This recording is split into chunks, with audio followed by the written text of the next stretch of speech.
So we're looking at Matthew chapter 10, verse 27. And again, context is so absolutely essential and important. I really want you to get the flow of this whole thing. And you realize, of course, as we've been walking systematically through chapter 10, that it builds. And of course, it builds in my own life as I'm studying it, because these are not prepared ahead. They just are building on each other.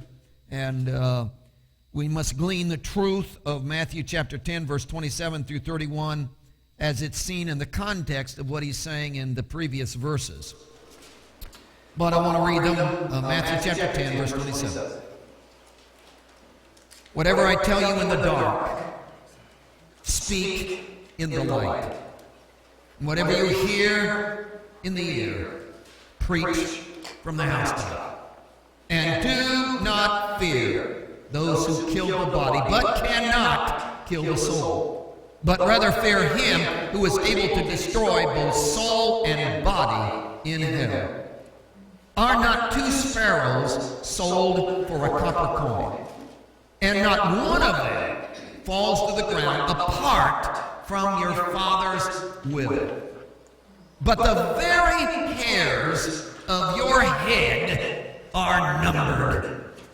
Do not fear, therefore. You are more valuable than many sparrows. Luke chapter 12, verse 4.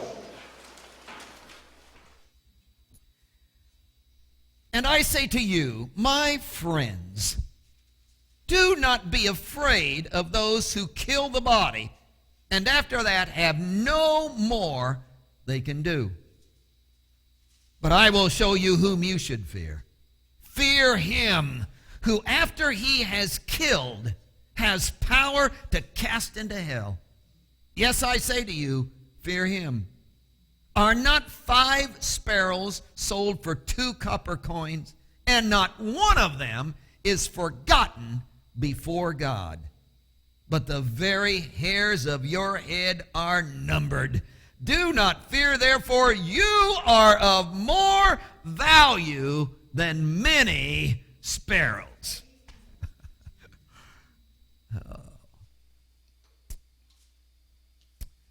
Dear Jesus, whatever happens, don't let us miss you. I'm talking the real you.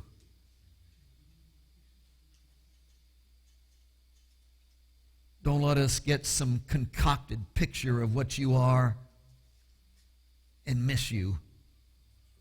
Don't let us build our own God. Don't let us shape you into our cultural setting. Don't let us manipulate you into being how we want you to be. Oh, Jesus, reveal yourself just like you are to our lives.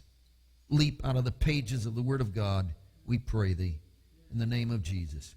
Amen. Yes, Jesus. Now, the whole chapter is about ministry. We've settled that. It begins, of course, in chapter 10, verse 5, a discourse by Jesus, and it's all instruction in terms of ministry. He's taken the power that he contains within and has transferred it to his disciples. It's a preliminary to Pentecost. It's what's going to happen when we are filled with the Spirit and filled with the essence of Jesus. He's sourcing us, and he's actually ministering and doing through us what needs to be done. Now that's happening in the disciples in a preliminary sense.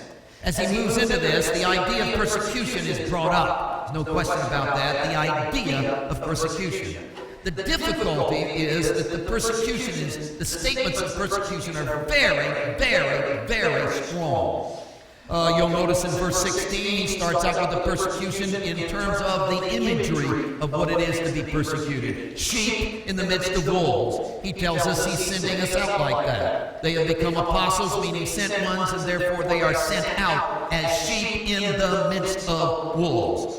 Not sheep and watch out for the wolves. Not sheep and, don't go over there, there's wolves. No, sheep, there are wolves right over there. Go over there and get in the midst. He sent them as sheep in the midst of wolves. So all ministry, he says, is pictured in the sense of that we are ministering in the midst of that which is against us. This is not a friendly environment. Ministry does not create a friendly environment. You're excited. So, persecution is highlighted. Sheep in the midst of wolves. Now again, he doesn't allow us to get by and say, well, that's just imagery and that really doesn't mean a whole lot. He probably just is tongue-in-cheek. It's probably not that bad. He spells it out for us. In verse 17, verse 17, he talks to us about persecution in terms of religious persecution. Again, in verse 18, and we've gone over this before, but in verse 18, it's political persecution. In verse 22, 21, it's family persecution. So he literally spells out what sheep in the midst of wolves is all about. Religious persecution, political persecution, even your own family is going to persecute you. And remember, it's not if they persecute you, it's they will persecute you. It's when they persecute you. It's not a maybe, it's not, well, I hope it doesn't happen, but it might. It's absolutely, you can count on it. You're going to get in the middle of this. You are getting in the middle of a war when you move into the business of ministry. If I'm going to fill you and flow my life through you, get ready for the battle, persecution. Now, what happens is that gets so strong in the passage because there are so many of those verses from verse 16 all the way down to verse 23. He highlights this idea of persecution. And you know how we are. We're human beings, and that scares the living daylights out of us. Because persecution, who wants to be persecuted? Did you get up this morning and say, oh, I hope everybody hates me? Did you get up this morning and say, oh, I hope they all throw rocks at me? Did you go up this morning and say, oh, I hope everything goes wrong? I hope all four tires are flat. I hope the devil is really after me. I hope he gets on my back. I hope everything goes wrong. I hope all my hair falls out. Did you get up and say that this morning? No, you did not. You got out saying, oh, I hope the phone doesn't ring. Oh, I hope nobody bothers me. I hope everything goes well today. So persecution scares us to death. So the minute you mention persecution to most disciples, they get so focused on persecution.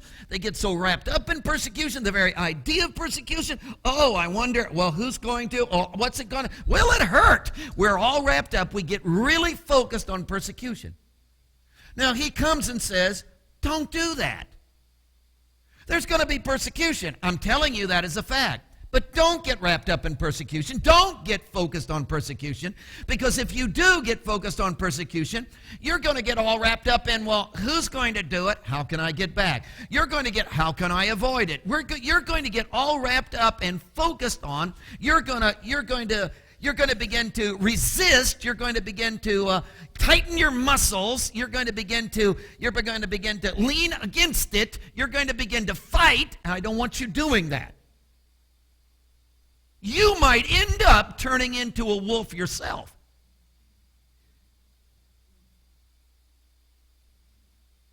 And sheep that turns into wolves are, have you ever seen one? So don't do that. I know persecution, that can really grab your attention. Well, look what they're doing to me. Well, that wasn't fair. Well, this wasn't right. Well, they had no right. I mean, you can really get wrapped up in that stuff. Well, look what the church, well, my family, the governor did, well, and you can really get involved in that. But he says, I do not want you to get focused on that. What I want you to get focused on is ministry. This whole thing is about ministry. Spill your life out. Come on, I want you into ministry, man. Focus on ministry. Focus on ministry. Now, the difficulty with focusing on ministry is that immediately we begin to focus on activities. Are you getting this? See, persecution, you can get all focused on that. He says, don't do that. Don't do that, because then you get all wrapped up in, well, what they did to me wasn't fair, and, well, this isn't right. Well, bless God, someday God's going to get them. See, that's persecution. Don't get wrapped up in that. Focus on ministry, because the whole chapter is on ministry. But the difficulty is, when you focus on ministry, you become focused on activities. That's the tendency. The question becomes, how many, how much, how big? My church is bigger than your church. See, we get all wrapped up in those kinds of things. He says, I don't want you to focus on that aspect of ministry either, because ministry is not about activities. Well, how many sermons did you preach? How many classes did you teach? Well, we don't have classes. Well, then you didn't teach any, so I'm better than you are. See, I don't want you to get wrapped up in that either. So this is not, don't get wrapped up in persecution. This is not, don't get wrapped up in ministry in terms of activities either. What I want you to get wrapped up in is, I want you to get wrapped up in the heart of ministry. Not the activity of ministry, because you could do all kinds of activities and not minister. So I don't want you wrapped up in the activities of ministry. I want you wrapped up in the heart of ministry itself. Don't get wrapped up in persecution. Don't get wrapped up in the activities of ministry. Get wrapped up in the heart of ministry. Well, what's the heart of ministry? That's what he starts in verse 24. Be like him. A disciple is not above his teacher, nor a servant above his master. It is enough. Can't tell you how much I love that. It is enough. Literally, the Greek word means, as I've said before, it is sufficient. It's accomplishment. That's all I want. If I could just have that, that would be it.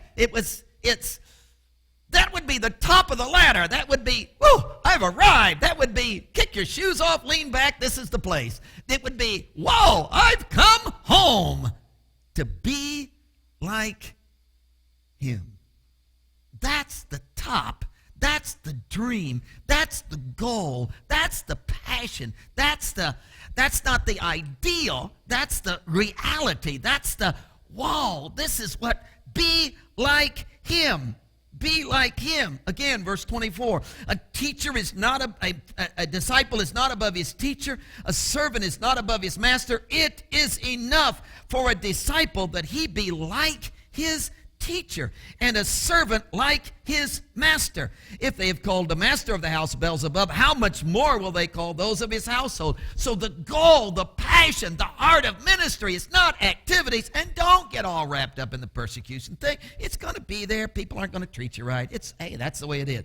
But don't get wrapped up in that, and don't get wrapped up in activities. Get wrapped up in, oh, be like him. I got to be like him. Oh, to be like Jesus. We on track?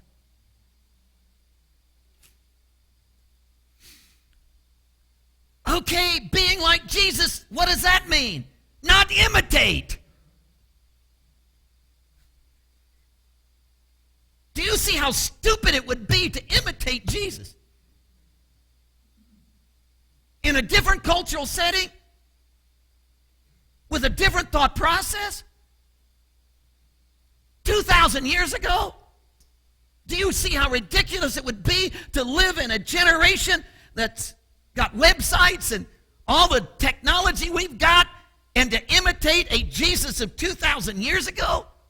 Obviously, it's not imitate. It's not have your hair like his. Joe, get a haircut.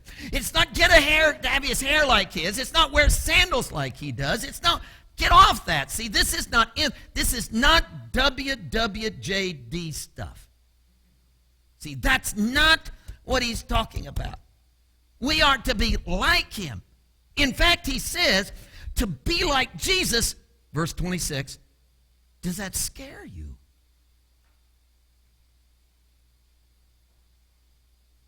Does that scare you to be like Jesus? Well, look what they did to Jesus. There you are, focused on the persecution stuff again. See, get off that. Well, they nailed him to a cross. Is that what they're going to do to me? Doesn't matter. That's not the deal.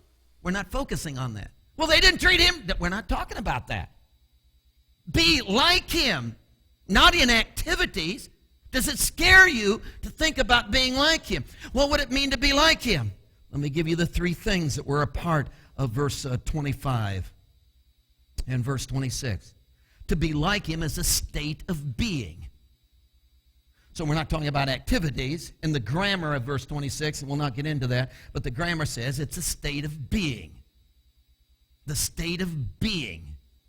In other words, what is inside of him, let that be inside of you. What sources him, let that source you. What drives him, let that drive you. What motivates him, let that motivate you. The way he thinks, let you think that way too. Not cultural stuff, but bring his thought process, bring what drives him, bring what sources him, bring the reality of him, bring his concepts, bring his attitude, bring his life into this generation, and allow him to indwell you and spill that into your cultural setting, which is way beyond WWJD stuff. It's into the flow of his life, literally ministering in your generation.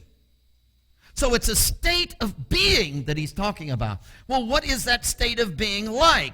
Well, first of all, he says, there are no secrets. And you'll note in verse 26 that the Greek word for covered and the Greek word for hidden they are participles and they are adjectives modifying the state of being. So he says, you're going to live in a state of being where nothing is covered and there is nothing hidden. Woo! You don't have to look over your shoulder. You don't have to be scared. Oh, somebody. No, there's no secrets. You're not covering anything up. You're not acting this way here and that way there, so somebody will find out. You don't have to tell one lie to cover up another lie. Why? Because there are no lies. It's just all no secrets. The way you are is the way you are. Why? Because that's the way he is, and he's indwelt you. You're in this state of being, the same state of being that he's in. So Christ's likeness is a state of being in which there are no secrets. And secondly, there's no sham, which is what the idea of revealed and known in verse 26 is all about. Everything is revealed and known, so there's no cover-ups. There's no, again, acting one way and being another way and another. No, it's not that, saying that here, but whoops, when so-and-so is around, you don't say, well, what are you talking about? Be the same. Just no hypocrisy. Just him. Isn't it interesting? Jesus never, he's around Pharisees. He's around the woman taking the act of adultery. Acts the same. You'd think with the Pharisees he'd dress up a little, put on a tie.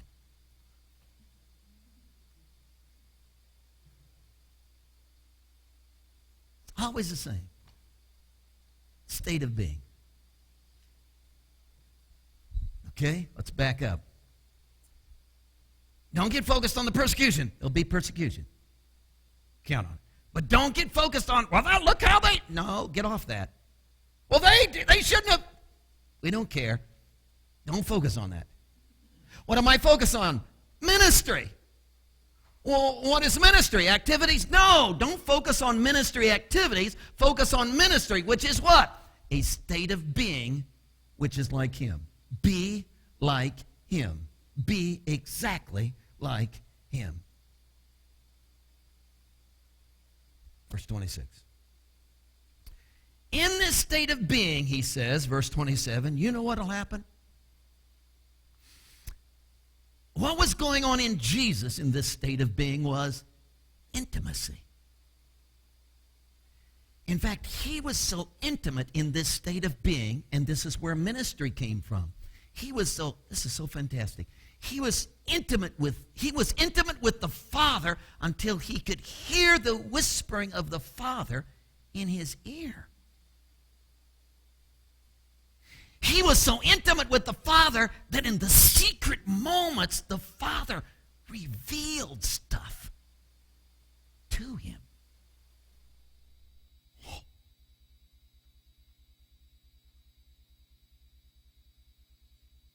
That didn't scare you, does it? To be like him?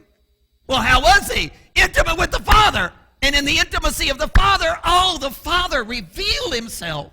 The Father was so tight with Jesus that, he could whisper in his ear and tell him things in the dark and the secret moments. And of course, you know what the natural result of that was? The secret things that the Father told Jesus, whispered in his ear and told him in the secret moments. Those things exploded through the life of Jesus into living. You know what we call that?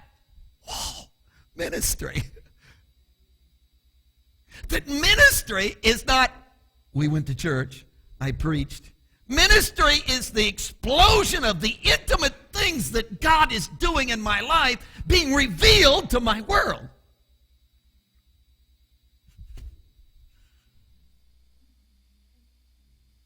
God doesn't reveal anything to me. Well, no wonder you're not ministering then.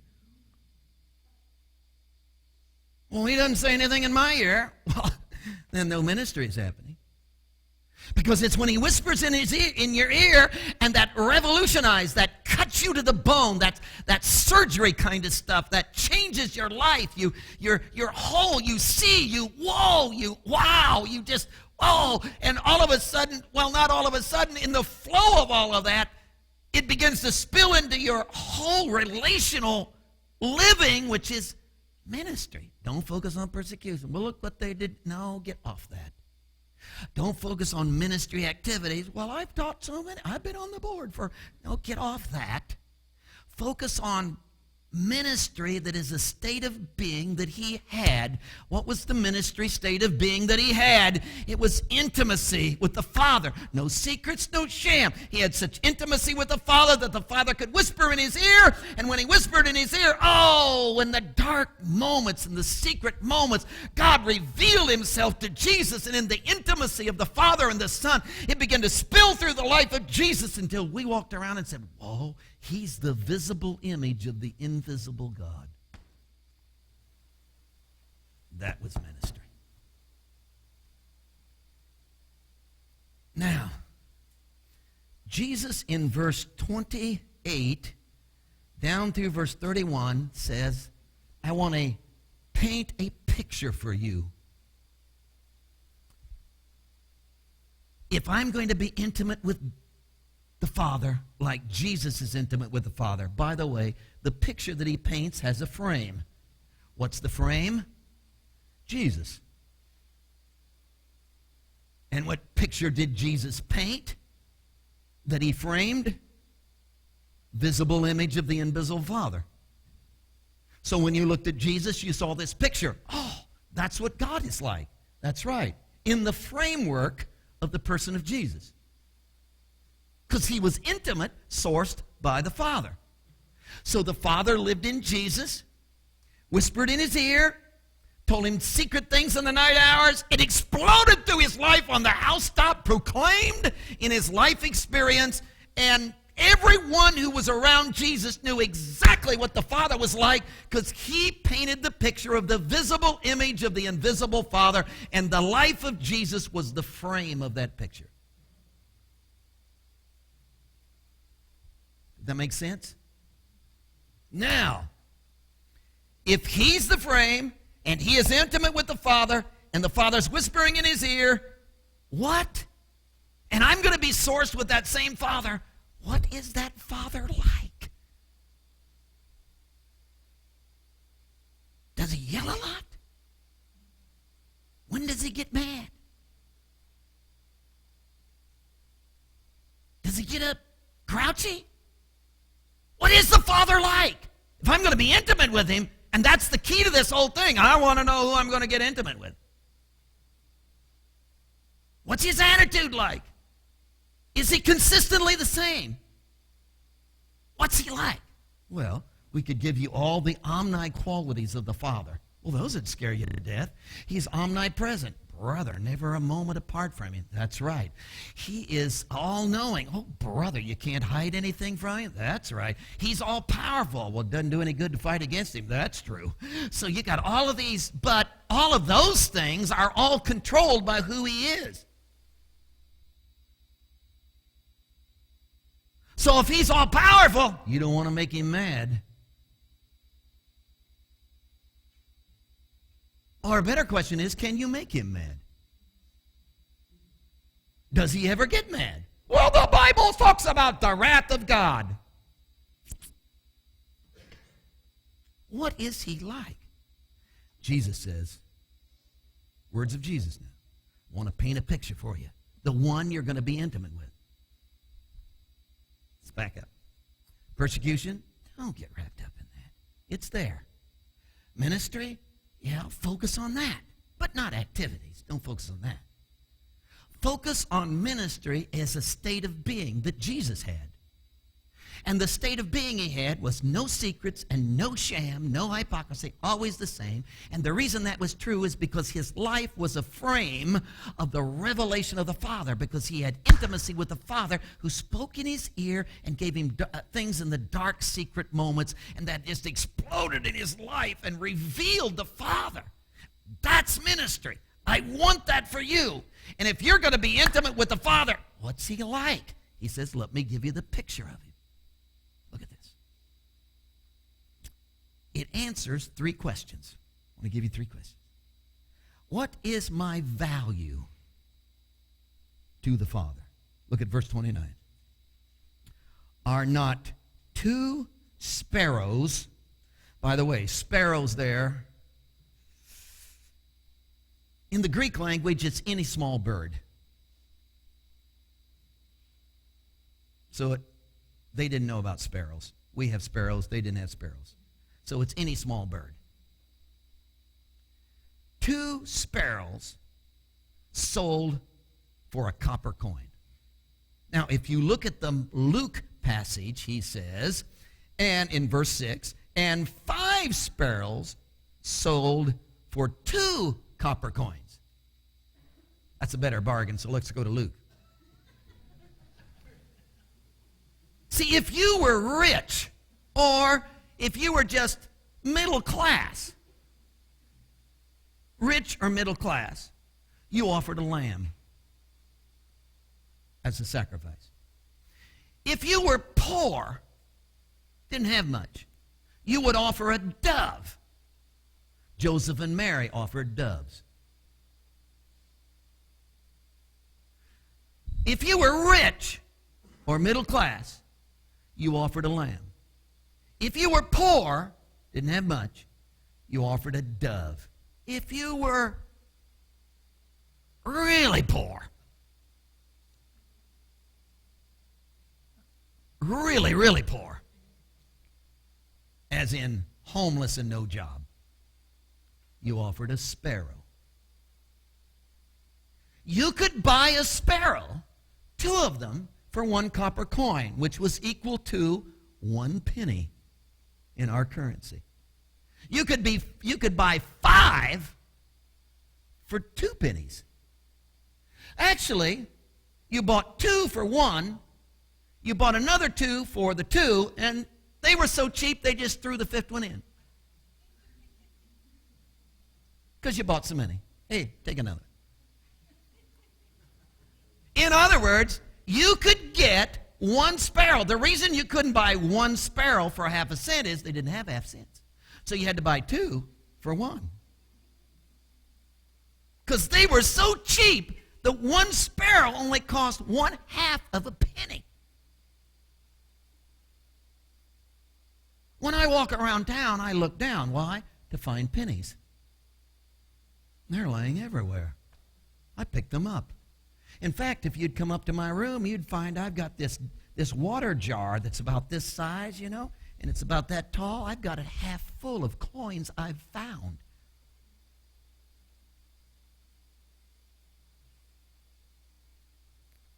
You go to the counter and buy something. They got this little can there with pennies in it. So if you don't have change, you just take out. I always take out.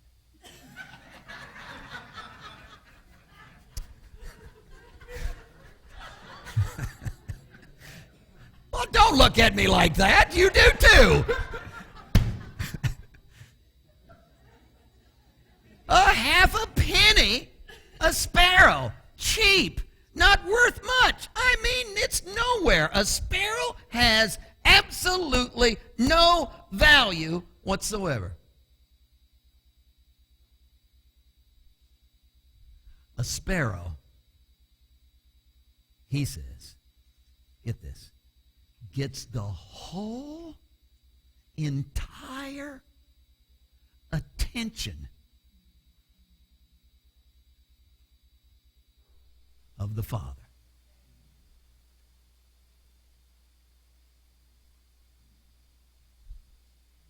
Get that? You mean while he's watching TV, when the commercial comes, he goes and looks out the window? No. The Father gives his entire attention to one single falling sparrow. The Father never indwelt a sparrow. The Father never sourced a sparrow. In fact, you go through the whole creation scene, and he never sourced. Maybe he did my dog. But anyhow, he never ever sourced the beast of the field. He never sourced a sparrow. In fact, he didn't even source angels. And folks, when the angels sinned, when Lucifer did his thing, man, and took a third of the angels to back him, he wiped them off. They were gone. Instant judgment. I mean, it is over. He didn't do. You sinned, and he died.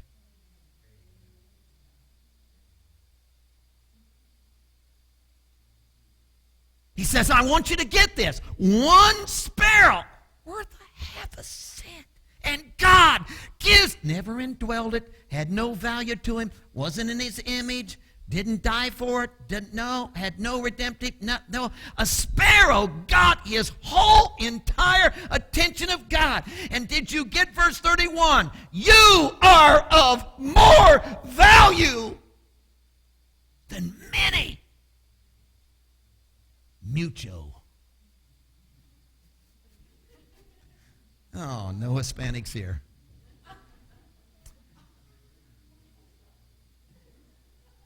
Oh. Yeah, he's so white we claim him.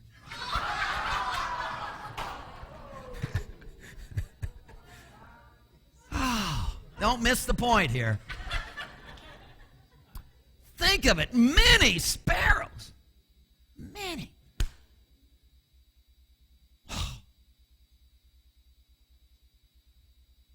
Are we getting this? Persecution. No. Ministry.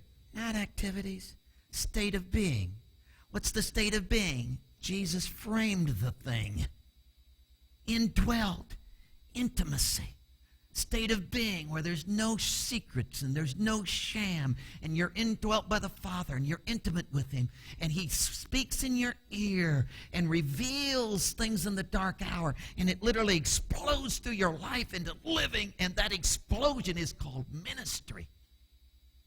Well, if that's going to happen to me and I'm going to be like Jesus and have that same thing, what's the Father going to be like in me? Oh, you are so valuable, you don't need to fear. That's verse 31. Do not fear. Why? Because you are so valuable. You are so...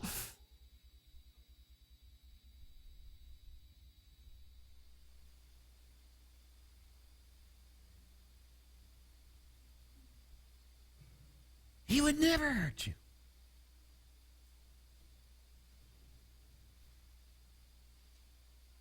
You can always count on him. If a sparrow could count on him, whoa.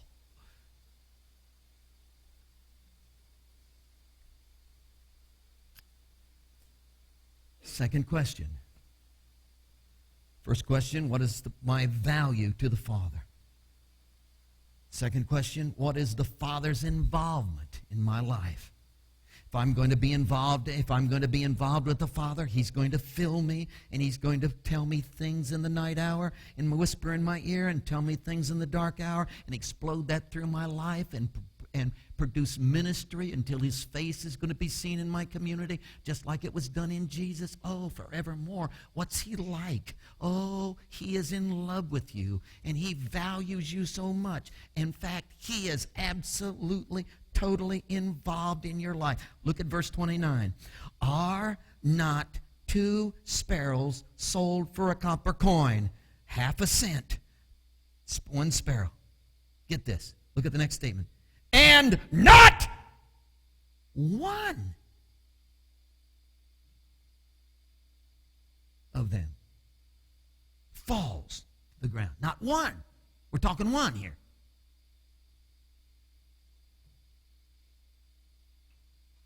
Not one single one. Not one.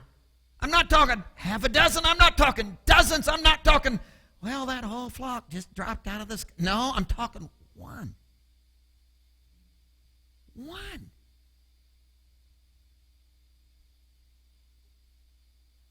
Falls to the ground.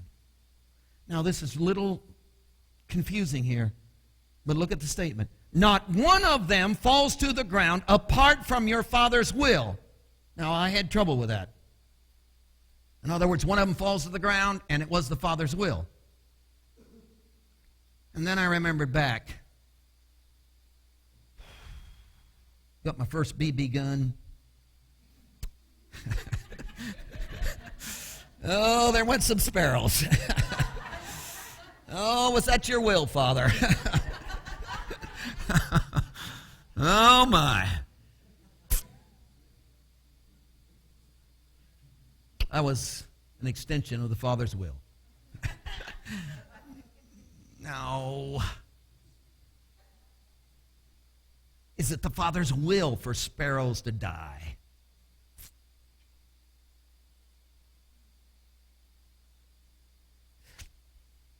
Look at verse Luke chapter 12. Look at verse 6. Are not 5 sparrows sold for 2 copper coins, and not one, oh, there it is again, not one, I'm not talking dozens, I'm not talking a whole flock, I'm talking not one of them is forgotten. Forgotten means to forget and therefore neglect. That's the Greek word. So God doesn't ever come up and say, oh, forgot about that sparrow. Wonder where he went. He never forgets and therefore neglects. Again, the whole intention of the Father. Oh, by the way, back to verse 29. I didn't finish that. Back to verse 29 of Matthew chapter 10. Are not one of them, and not one of them falls to the ground apart from your Father's will. In the Greek language, guess what? The word will is not there.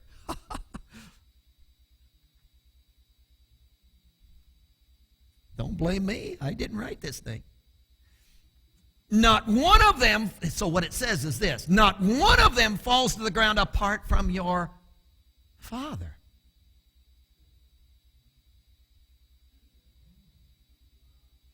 Because this is not about, is it the will of God that sparrows died? That's not what we're talking about in the passage. What we're talking about in the passage is the Father is intimately, one single sparrow, and the Father is intimately involved in what's happening to him. His whole attention is given. Well, for God so loved the world. Oh, what a phenomenal verse. But folks, it's not the world, it's you. It's you. I know. It's preacher talk. I know. You've heard it 1,000 times. What would it take tonight for me to convince you that you are so absolutely valuable? I mean, if he cares for something that's worth a half a cent, absolutely, what do you, how valuable you are. How absolutely valuable you are. How absolutely valuable you are. So much so that he gives his whole entire attention to you.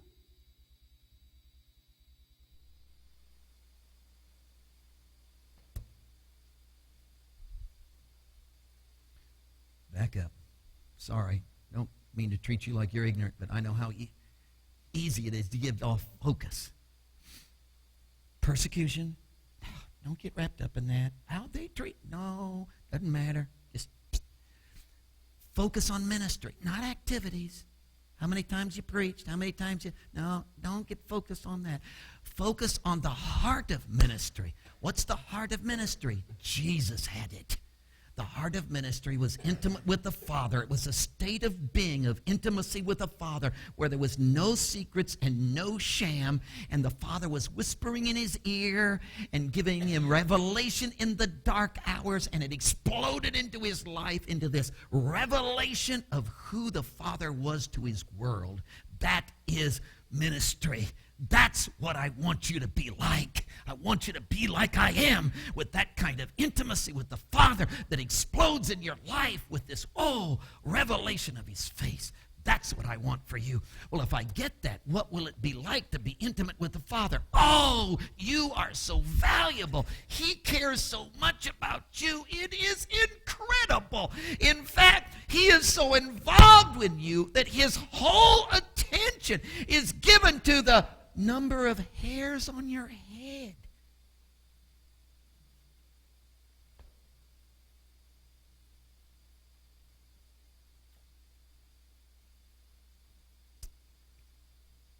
Back up to verse 28. Third question.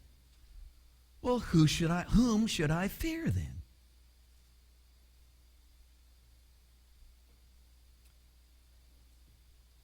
Don't fear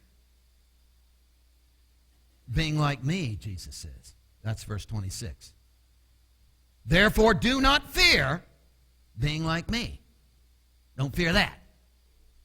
So strike that off. Be like him, sourced by the Father, intimate with the Father. You can get into that. Don't fear that. Verse 28. Don't fear those who kill the body, but cannot do anything else to you. And they're all around. In fact, that's your whole world.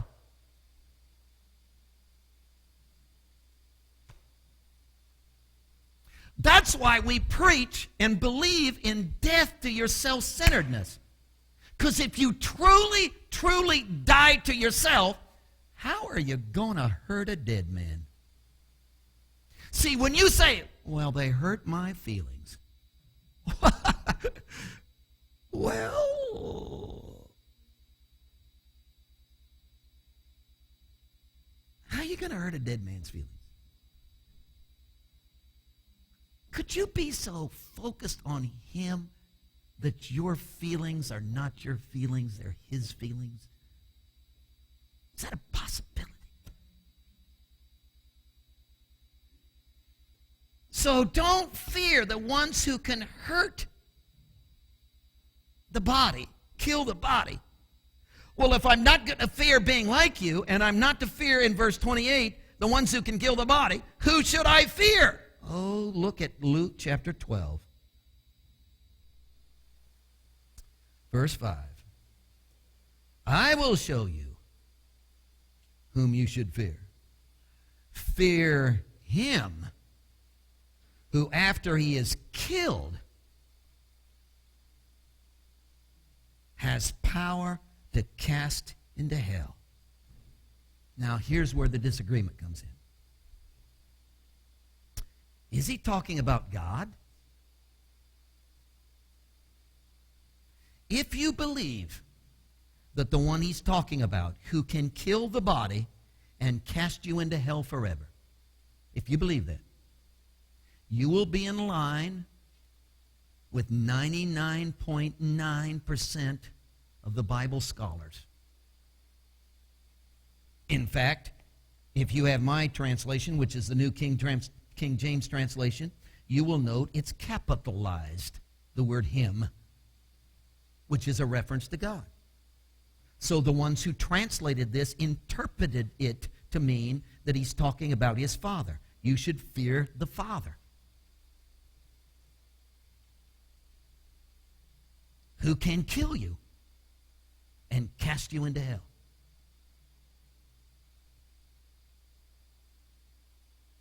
But I don't know why he would, because you are so valuable.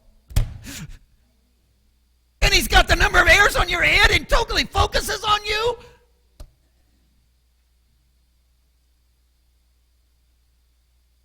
Well, who would want to destroy me in hell? Not him.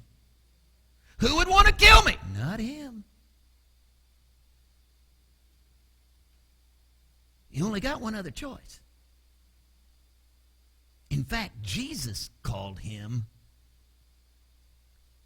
the father of all liars. He was a murderer from the beginning. And the Greek word murderer there is only used about 2 or 3 times in the New Testament, and it literally means manslayer. His whole dream is to slay you, kill you, damn you, ruin you, destroy you, separate you from God, which is what hell is. Just to get you, just move you aside, just get you distracted. That's his whole dream. He has no value. You have no value. Get the picture. Here's the devil with you have no value to him. He uses you and throws you away as if you are useless. You are an instrument. You're nothing, man. Nothing. You're a piece of garbage. It's one desire to destroy you because God made you and values you. Why would you give the devil one? People fascinate me. Oh, aren't you glad you weren't people? They just fascinate me. A guy will come to the church, he'll love Jesus, Jesus is so great. And some conflict will come up in the church, and he'll get mad and stomp out of the church and walk away and say, well, there's hypocrites in the church and I'm not going anymore. And he drops Jesus and joins the devil who produces all the hypocrites. Does that make any sense to you?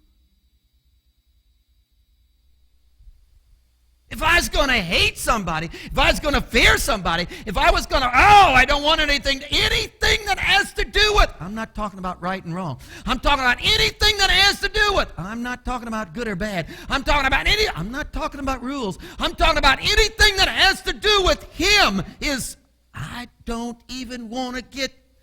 don't want to get close to his smell. I want to be intimate with the Father. Have him whisper in my ear. Have him tell me revelations in the secret moments and explode who he is through my life and reveal himself, and it builds and blossoms life and heightens love and blossoms friendships and fellowship and relationship and builds, and he just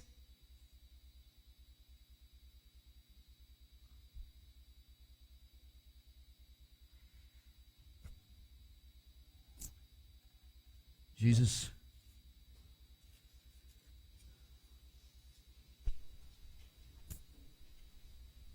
in the name of Jesus, would you take the Spirit of God and overshadow this place, this building, this property, our lives? For it isn't the property that has value to you, it is us.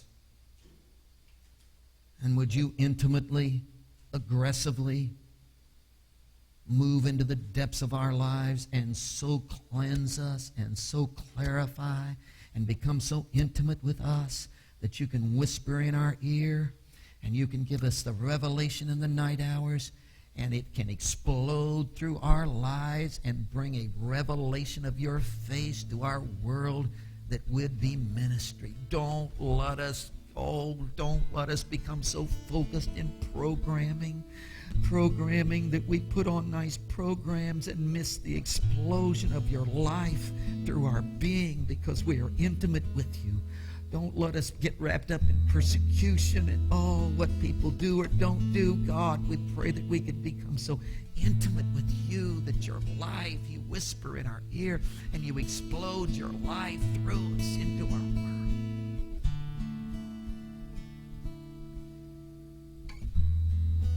we be petrified, scared to death,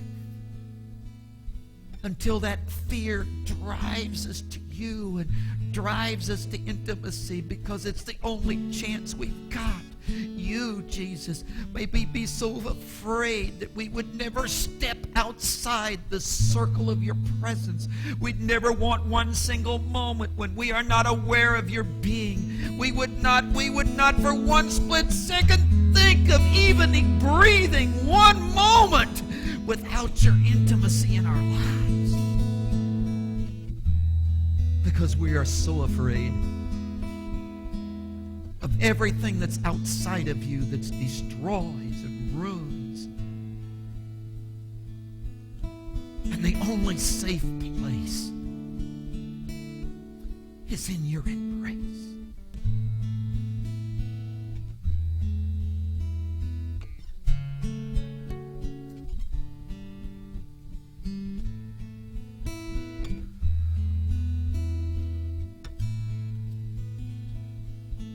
Heads are bowed.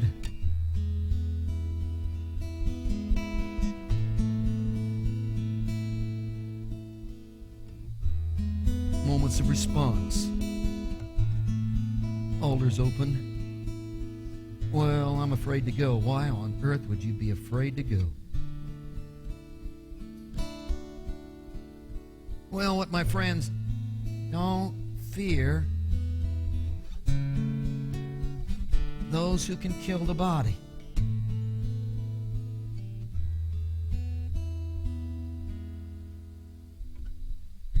Would you let the wonder of how he cares for you, would you let the wonder of,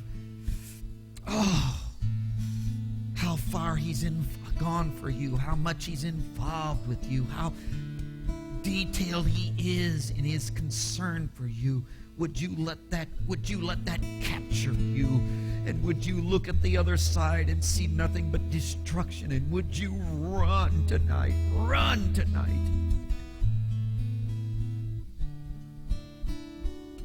to the arms of Jesus?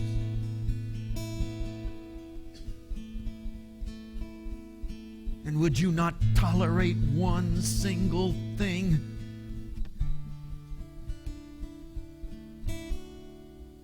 that is not of him?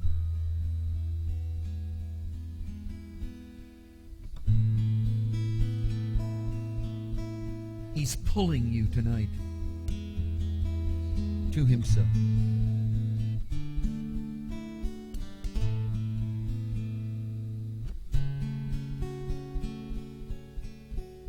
Moments of seeking. Want to join me?